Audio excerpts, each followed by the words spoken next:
Voilà, pasteur Jules, encore une fois, vous venez avec ce thème important afin que nous découvrions les raisons pour lesquelles notre Dieu nous aime.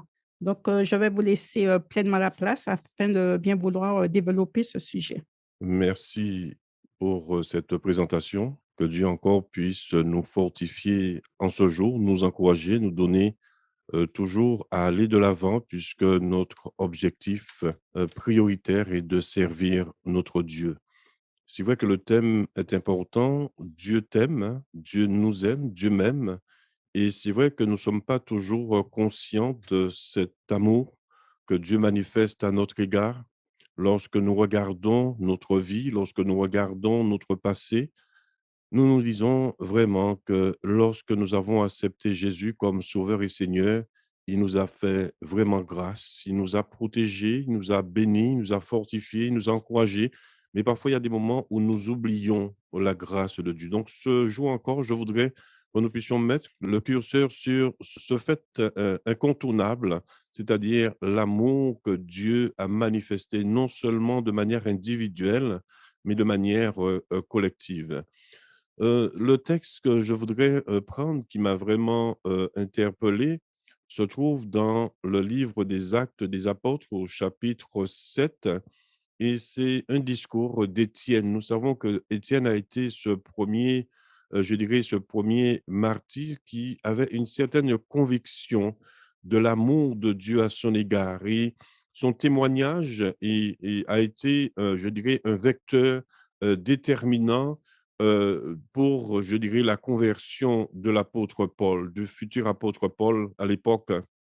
Lorsque Paul a véritablement vu la grâce de Dieu à l'égard de cet homme, alors il a été touché. Et je crois que lorsque nous manifestons de manière sincère, de manière authentique, je dirais, l'amour que Dieu a à notre égard, alors nous transpirons, nous partageons cet amour et les autres sont conscients de ce changement qui s'est opéré dans notre vie. Je demandais à l'ami Dorine de bien vouloir nous lire Actes, le chapitre 7, le verset, à partir du verset premier. C'est un texte très important. Je vous laisse surtout saisir et comprendre, je dirais, l'intérêt de ce texte. N'oublions pas que à travers cela, nous allons voir comment Dieu nous aime, c'est vrai, aime l'humanité de manière collective, mais combien Dieu aussi nous aime de manière individuelle. Et souvent, Dieu appelle un homme pour faire un travail. Un homme qui va, par le travail qu'il va opérer,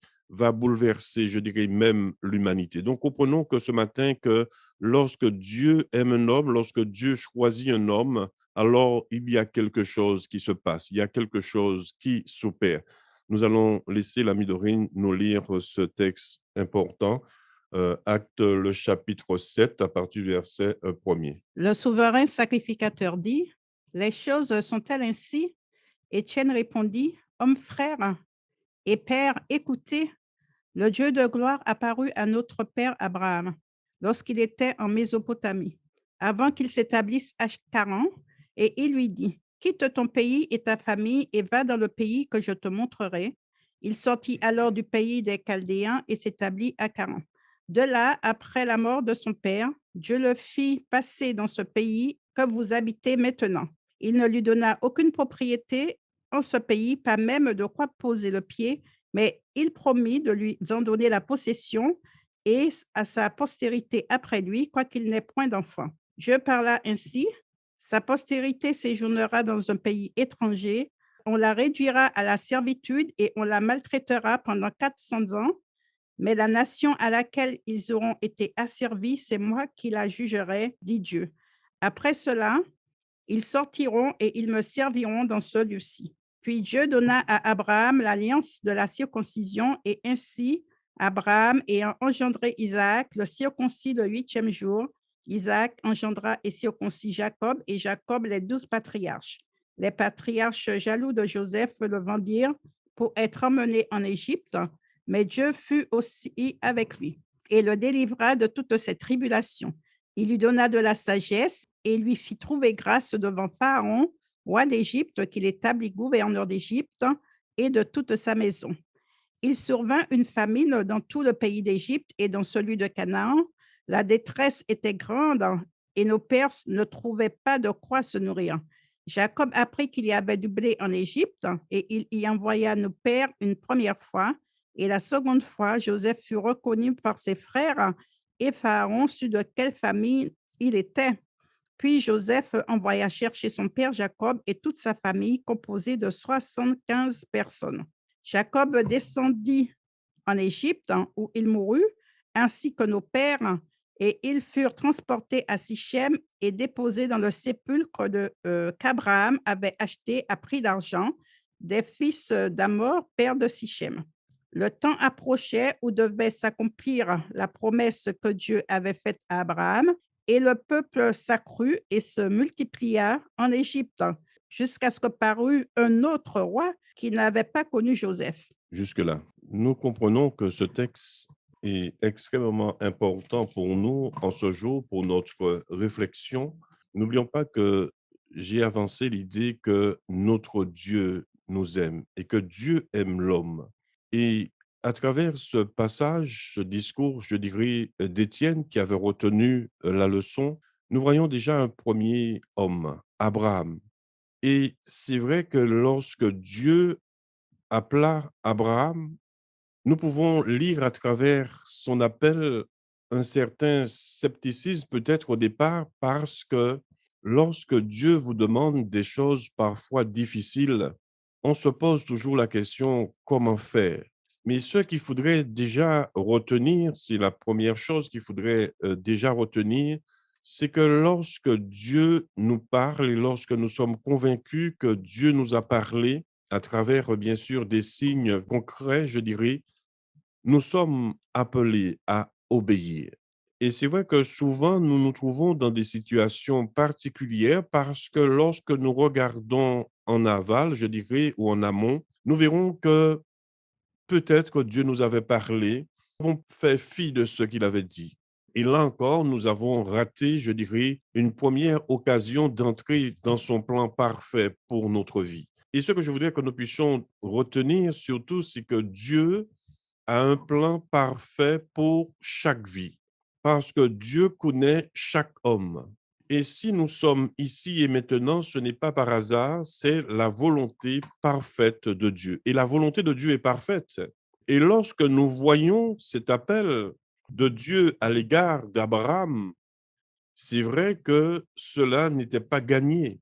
Et c'est la raison pour laquelle que Étienne dit, le souverain sacrificateur dit, les choses sont-elles ainsi? Étienne répondit, homme, frère et père, écoutez, le Dieu de gloire apparut à notre père Abraham lorsqu'il était en Mésopotamie, avant qu'il s'établisse à Canaan. Et il lui dit, et c'est là où nous comprenons l'appel, quitte ton pays, premièrement, quitte ta famille, deuxièmement, et va dans le pays que je te montrerai. Nous ne prendrons pas les choses de manière littérale en ce jour, mais comprenons que le mot qui est important pour nous dans ce texte, c'est de voir que Dieu fait un appel individuel pour nous emmener dans une collectivité. Et nous comprenons que souvent, ce qui se passe aujourd'hui, c'est que nous n'avons pas forcément reçu l'appel. Et lorsque nous n'avons pas reçu l'appel, alors nous sommes, je dirais, non seulement inquiets, mais nous ne savons où aller, nous ne savons que faire. Nous touchons à tout sans rien toucher. Nous courons partout sans rien attraper. Pourquoi? Parce que nous ne sommes pas convaincus de l'appel, parce que nous n'avons pas forcément la feuille de route. Lorsque Dieu veut nous utiliser, lorsque Dieu veut utiliser un homme, il lui donne de facto une feuille de route. Et la question qu'on peut se poser, quelle est ma feuille de route? Quel est le plan de Dieu pour ma vie? Nous ne pouvons pas tout faire, nous ne pouvons pas tout embrasser. Il aurait fallu plusieurs vies pour faire ce dont notre cœur désire. Et je crois que l'appel d'Abraham nous donne à considérer que Abraham devait s'atteler à l'essentiel. Et nous pouvons nous poser la question en ce jour, est-ce que nous nous attelons à l'essentiel? Est-ce que nous sommes là où Dieu veut que nous soyons? Et je crois qu'aujourd'hui, plus que jamais, ces questions sont importantes. Pourquoi? Parce que nous grandissons, parce que nous vieillissons et parce qu'un jour, il va falloir que nous quittions ce monde.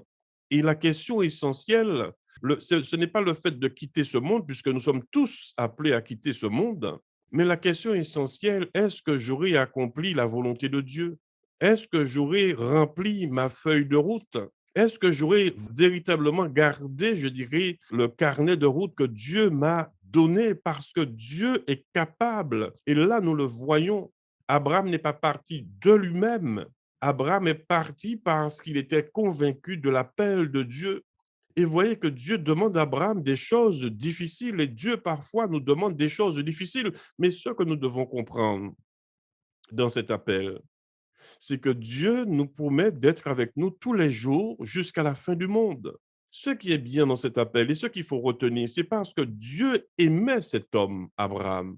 Dieu avait vu le cœur d'Abraham et Dieu avait vu que cet homme était capable, était en mesure de saisir et de mettre en application la feuille de route.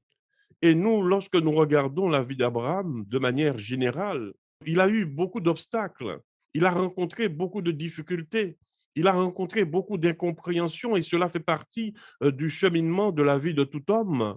Mais est-ce qu'il a baissé les bras? Est-ce qu'il a refusé d'aller là où Dieu voulait qu'il aille? Non, Abraham, à mon avis, était totalement convaincu que Dieu l'aimait.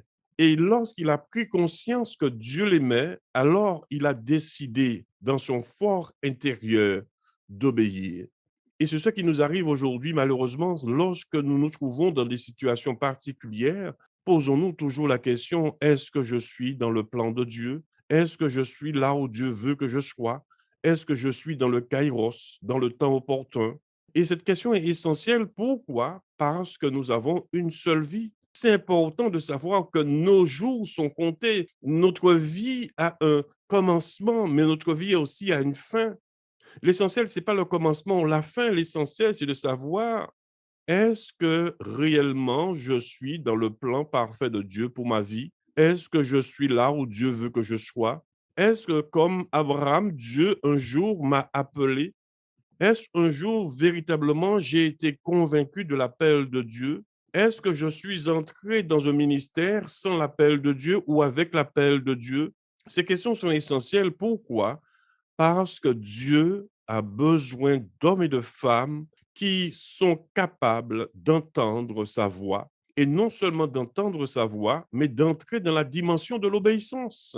Et nous l'avons vu dans ce texte. Étienne, quelques années plus tard, rappelle ce témoignage. Ça veut dire qu'Abraham est entré dans l'histoire de l'humanité, je dirais, grâce à son obéissance. Abraham est entré dans l'histoire de l'humanité parce qu'il était convaincu que Dieu l'aimait d'un amour assez singulier, parce que, en quelque part, Abraham savait ce qu'il quittait, mais il ne savait pas ce qu'il allait trouver en route. Il ne savait pas ce qu'il allait trouver en chemin. Abraham s'est basé et a bâti son espoir, je dirais, sur la promesse de Dieu à son égard. Pour bâtir sur cette promesse de Dieu à son égard, il eût fallu que Abraham ait véritablement confiance en Dieu, d'où la question de l'alliance. Il n'y a pas d'alliance sans confiance, il n'y a pas de confiance sans alliance. Et Abraham avait véritablement fait une alliance avec Dieu et Dieu avait fait une alliance avec Abraham. Et cette alliance étant scellée, Abraham pouvait quitter son pays, quitter sa famille, pour entrer dans la dimension parfaite, je dirais, du plan de Dieu pour sa vie. Et je crois que lorsque nous sommes dans cette dimension de quitter, c'est parce que nous avons une promesse et que nous avons aussi une confiance. Et c'est parce que aussi nous acceptons l'alliance de Dieu à notre égard. Et ce qu'il y a d'extraordinaire dans ce texte aussi, c'est lorsqu'il dit, va dans le pays que je te montrerai. Je te montrerai. Ça veut dire qu'il y a aussi une dimension de foi. Et nous retrouvons cette dimension de foi dans Hébreux, le chapitre 11. Et je crois que c'est important de comprendre qu'il n'y a pas de confiance sans alliance, mais il n'y a pas aussi d'alliance et de confiance sans la foi. Abraham avait véritablement foi en son Dieu. Et cette foi était basée sur l'amour de Dieu à son égard, parce qu'Abraham était convaincu que Dieu l'aimait et que Dieu ne le mettrait pas en porte-à-faux, que Dieu ne le mettrait pas en difficulté. Aujourd'hui, nous comprenons que nous avons besoin véritablement d'avoir confiance en notre Dieu, d'avoir confiance en ses promesses à notre égard. Quelle est la promesse de Dieu à ton égard? Mais nous savons en tout cas la plus grande promesse à l'égard de Dieu pour l'humanité, c'est lorsque Jean 3,16 nous dit que Dieu a tant aimé le monde. Et cette promesse, nous devons nous baser dessus, nous devons bâtir dessus, parce que l'amour de Dieu à l'égard de l'humanité est quelque chose d'incontournable. Et comme je l'ai dit tout à l'heure, Dieu a besoin d'individus pour donner je dirais, une orientation, une direction, pour entrer dans la dimension collective. Et Dieu cherche toujours des hommes et des femmes déterminés, décidés, convaincus que Dieu les aime, convaincus que Dieu veut changer l'humanité, Dieu veut changer les cœurs. Ce n'est pas par hasard que Dieu a appelé Abraham. C'était pour un objectif précis.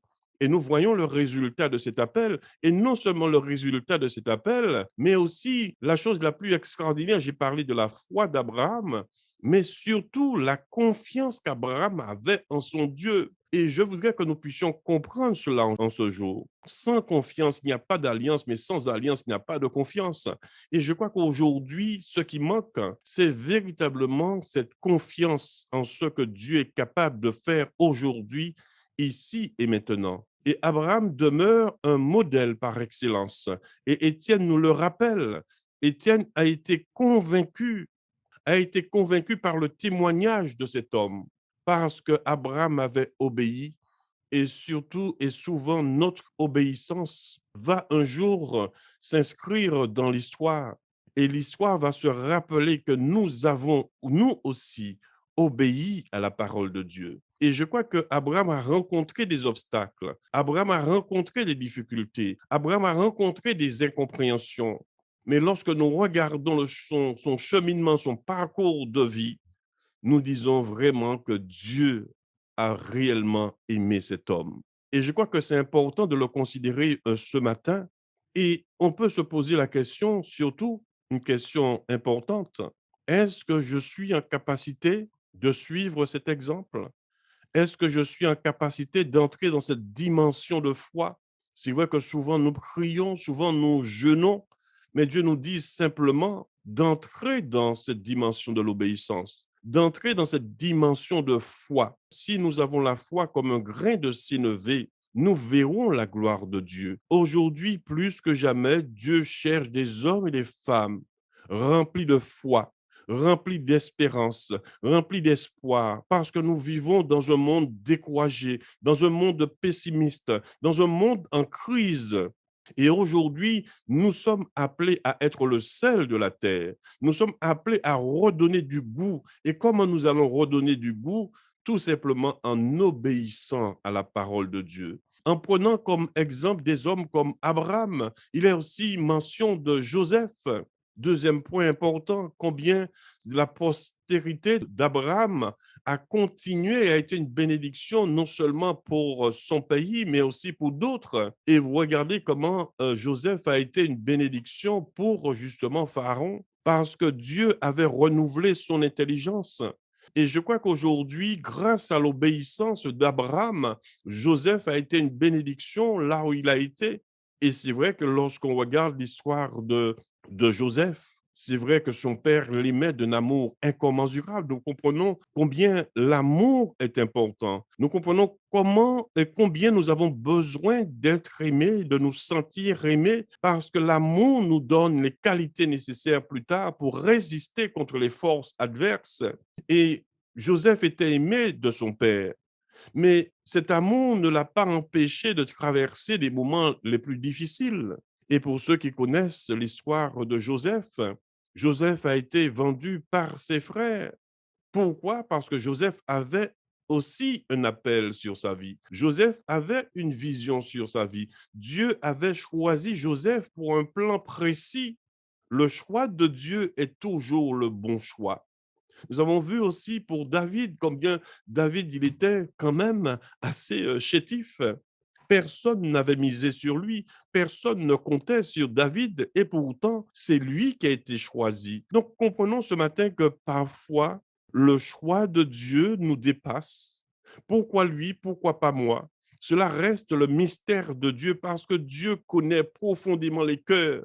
Dieu ne choisit pas toujours le plus beau, ne choisit pas toujours le plus grand. Il choisit l'homme selon son cœur. Et il y avait un cœur à cœur entre Abraham et Dieu. Il y avait un cœur à cœur entre Joseph et Dieu. Il y avait un cœur à cœur entre David et Dieu. Parce qu'en dépit de leur, je dirais, leur caractère, en dépit de leurs défauts, Dieu savait que ces hommes étaient déterminés. Nous avons aussi l'exemple de Pierre.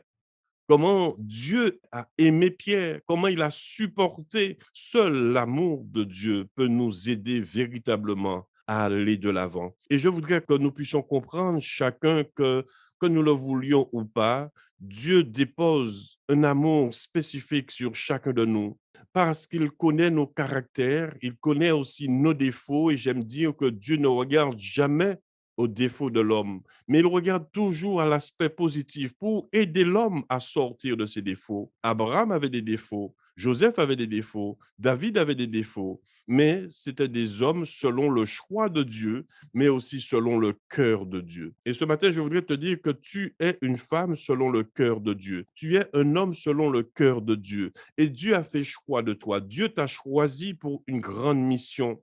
Mais ce qu'il faut, c'est lui faire confiance. Il n'y a pas d'alliance sans confiance. Et c'est la raison pour laquelle aujourd'hui, il y a tant de, je dirais, je prendrai l'image du mariage, il y a tant de souffrances, tant de difficultés, parce que lorsque la confiance est perdue, alors tout part, je dirais, à volo, parce que la confiance est ce fil nécessaire pour souder l'alliance.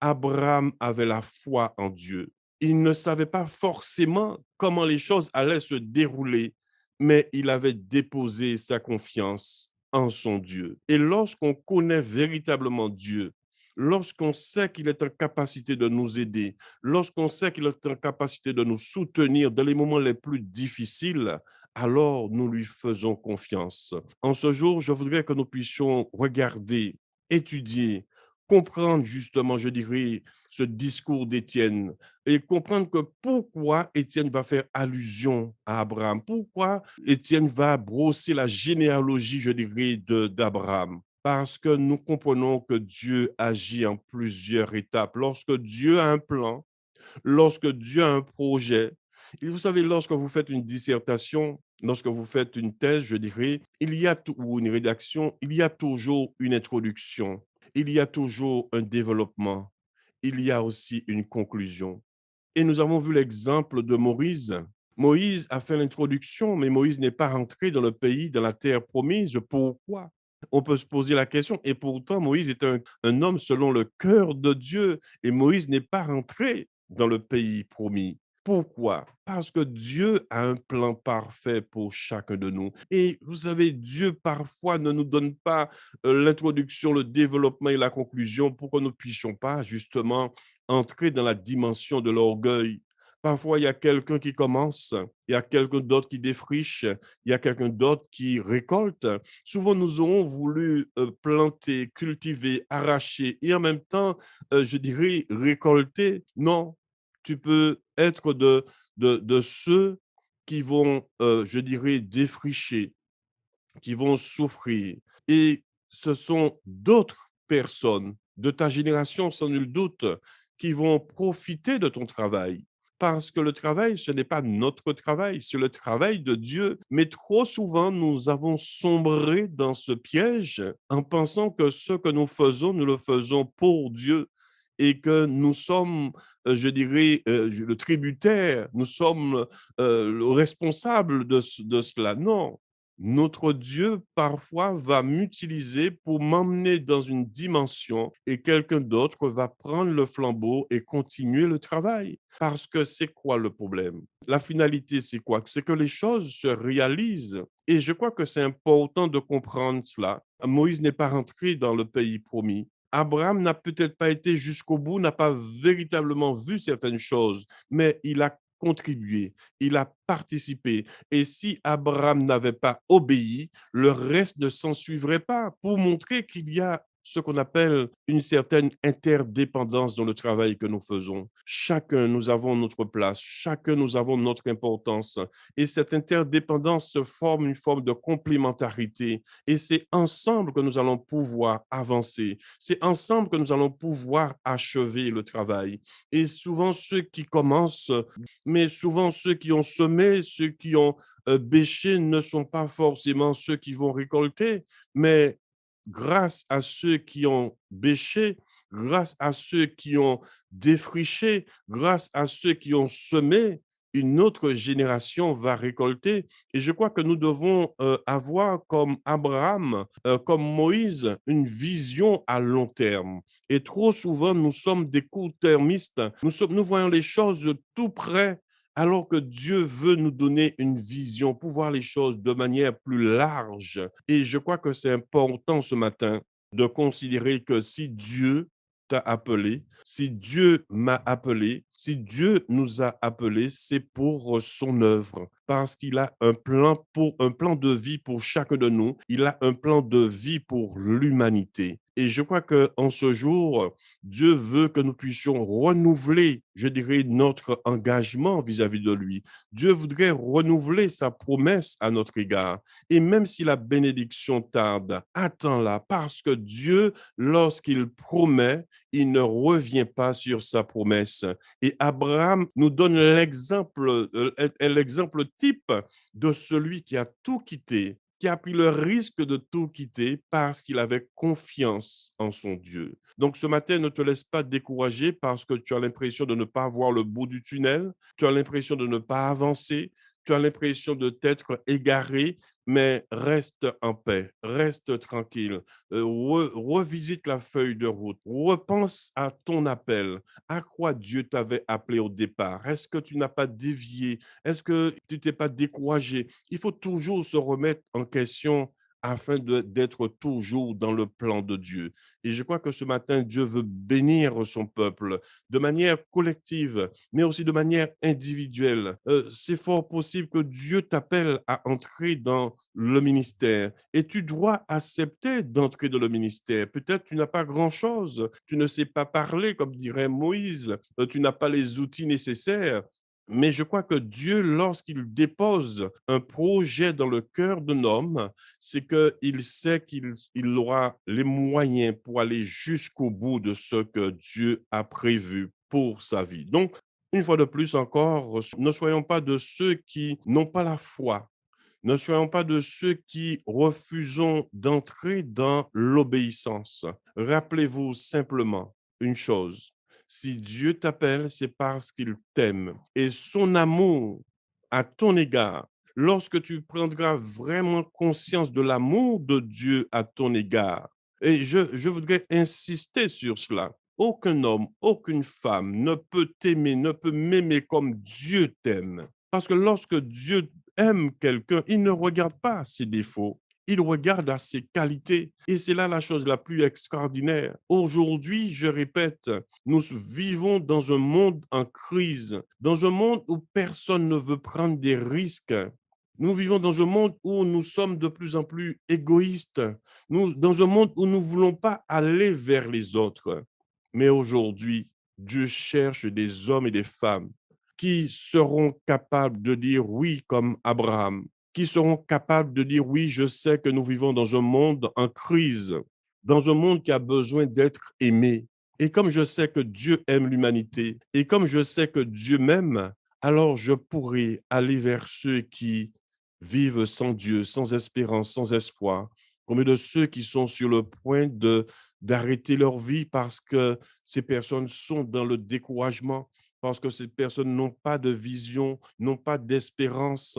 Et je crois que Abraham, lorsqu'il a reçu cet appel, cela a créé en lui un goût de vivre, un désir de vivre. Il voulait véritablement voir la gloire de Dieu dans sa vie. Et je crois que lorsque nous n'avons pas de motif, lorsque nous n'avons pas de motivation, alors vient le découragement.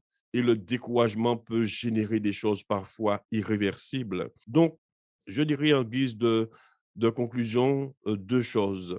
Sache que Dieu t'aime, quoi que tu penses, quoi qu'on te dise, N'oublie jamais cela. Dieu t'aime. Et non seulement Dieu t'aime, mais Dieu aime tous les hommes. Dieu aime tous les hommes. Tous les hommes n'aiment pas Dieu, mais Dieu aime tous les hommes. Et Dieu est patient à l'égard de l'humanité. N'oublions pas que nous sommes des créatures de Dieu et Dieu ne peut pas haïr ces créatures. Et c'est la raison pour laquelle que chaque jour qui passe, Dieu tend sa main vers toi. Dieu tend sa main vers nous. Dieu tend sa main vers l'humanité tout entière. Et c'est à nous d'accepter sans contrainte de tenir la main de Dieu, de dire oui, je reconnais que Dieu est amour. Parce que dans les moments les plus difficiles, j'ai invoqué l'Éternel et l'Éternel m'a répondu. Donc, à l'image d'Abraham, premièrement, obéis. Et parfois même, obéis sans comprendre. La foi n'est pas la folie. La foi est une conviction que Dieu dépose dans le cœur de celui qui l'appelle. Et jamais celui que Dieu appelle et celui que Dieu a mis une conviction dans son cœur ne va se décourager et n'ira pas jusqu'au bout. Donc, c'est important de s'assurer que cet appel vient de Dieu. Donc, première chose, obéir. Deuxième chose à savoir aussi, c'est qu'il n'y a pas d'alliance sans confiance. Et il n'y a pas d'alliance sans confiance, mais il n'y a pas non plus d'alliance sans promesse. Et lorsque Dieu fait une alliance avec nous, il y a toujours une promesse. Et quelle est cette dernière promesse que Dieu a opérée à l'égard de ses enfants? Je serai avec vous tous les jours jusqu'à la fin du monde. Cela veut dire que en aucune occasion, Dieu n'abandonne celui qui a confiance en lui, celui qui s'est alliancé avec lui. Et jamais Abraham n'a été déçu. Jamais Abraham n'a dit un mot de travers à l'égard de Dieu parce qu'il savait que Dieu l'aimait. Abraham a été jusqu'au point, et c'est la chose la plus terrible que nous pouvons voir dans la Bible. Abraham était prêt à commettre un acte irréversible parce qu'il aimait Dieu. Et remarquez comment Dieu a arrêté Abraham, parce qu'il a véritablement vu qu'Abraham était un homme selon son cœur. Donc, vous comprenez que si Abraham, sa foi n'était pas basée sur Dieu, sur l'amour de Dieu à son égard, si la foi d'Abraham n'était pas basée sur une promesse irréversible entre lui et son Dieu, alors cet acte-là, il l'aurait commis. Et c'est la raison pour laquelle que souvent nous nous trouvons dans des situations compliquées et difficiles, parce qu'au départ, ce n'était pas notre appel. Au départ, ce n'était pas cela la feuille de route. Et nous nous sommes laissés comme ce vieux prophète qui avait soi-disant l'expérience et qui a trompé le jeune prophète. Cela peut arriver aussi, d'où l'importance avant de partir d'avoir l'intime conviction que cet appel est un appel de Dieu et que cet appel est basé sur la foi en Dieu et cet appel est basé sur la promesse de Dieu à mon égard et que cette promesse me donne à entrer dans l'alliance de Dieu. Et je crois que c'est important, la question de l'alliance. Un jour, nous parlerons de cette notion d'alliance. Aujourd'hui, combien de ceux qui se sont engagés, qui sont entrés dans des promesses et qui n'ont pas malheureusement réussi à tenir leurs promesses. Vous savez, il y a toujours des effets, je dirais, collatéraux lorsqu'on a pris un engagement et qu'on regarde en arrière. Ce n'est pas toujours facile, mais Dieu, je rappelle, demeure un Dieu de miséricorde, un Dieu de pardon, un Dieu qui est capable de nous aider à repartir à zéro. C'est important. Il n'y a pas de désespoir avec Dieu. Il y a toujours, avec Dieu, il y a toujours un plan B. Ne l'oubliez jamais. Même lorsque nous aurons échoué en quelque part, Dieu nous donnera un plan B. Et lorsque nous aurons échoué le plan B, il nous donnera un plan C parce qu'il nous aime. C'est important parce que Dieu nous aime. Et tant que nous serons dans ce monde, nous devons considérer l'amour de Dieu à notre égard. Et je crois que lorsqu'on sait qu'on est aimé, on a envie d'aller plus loin, on a envie d'avancer, on a le goût de vivre. Que ce matin, Dieu puisse véritablement nous donner à considérer le cheminement, le parcours de vie de non seulement d'Étienne qui nous rappelle cela, mais le parcours de vie aussi d'Abraham, sans oublier Joseph qui reste pour nous un exemple pour les jeunes Il a été Premier ministre en Égypte. Donc, nous comprenons que Dieu nous aime de manière individuelle et Dieu souvent choisit des individus pour bénir, je dirais, la collectivité. Que le Seigneur puisse nous bénir en ce jour et que chacun de nous, nous puissions recevoir sa bénédiction et que nous puissions entrer dans ses promesses à notre égard. La question qui demeure, est-ce que tu as la feuille de route de ton appel? Et si tu l'as, vas-y parce que Dieu t'aime. J'ai parlé tout à l'heure d'Hébreux 11, je ne sais pas si Dorine pourra terminer avec nous sur, on va lire ce texte qui est très important parce que là encore, Dieu veut nous aider à comprendre cette question-là, cette question qui est essentielle. Hébreux, le chapitre 11, nous parle encore de ces hommes, ces héros de la foi.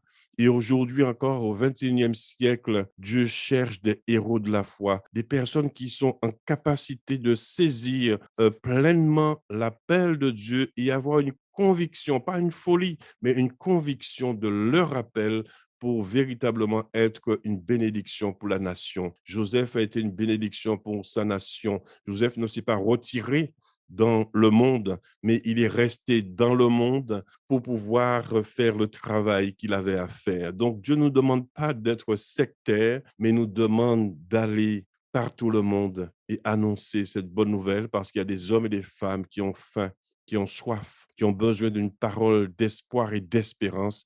Et je crois que nous sommes le sel de la terre. Nous allons lire ce texte et nous allons terminer là. Merci encore une fois de plus à l'ami Dorine pour cette lecture. Hébreux 11, verset 1 nous dit, Or la foi est une ferme assurance des choses qu'on espère, une démonstration de celles qu'on ne voit pas. Pour l'avoir possédée, les anciens ont obtenu un témoignage favorable. Que ce matin encore, Dieu puisse vous fortifier, vous encourager et Dieu veut véritablement nous libérer de la peur, de la crainte. Et c'est la raison pour laquelle que je vous dis encore ce matin que Dieu non seulement vous aime, Dieu nous aime et il a un plan, un projet de vie pour chacun de nous. Soyons tous bénis en ce jour et osons agir pour réussir.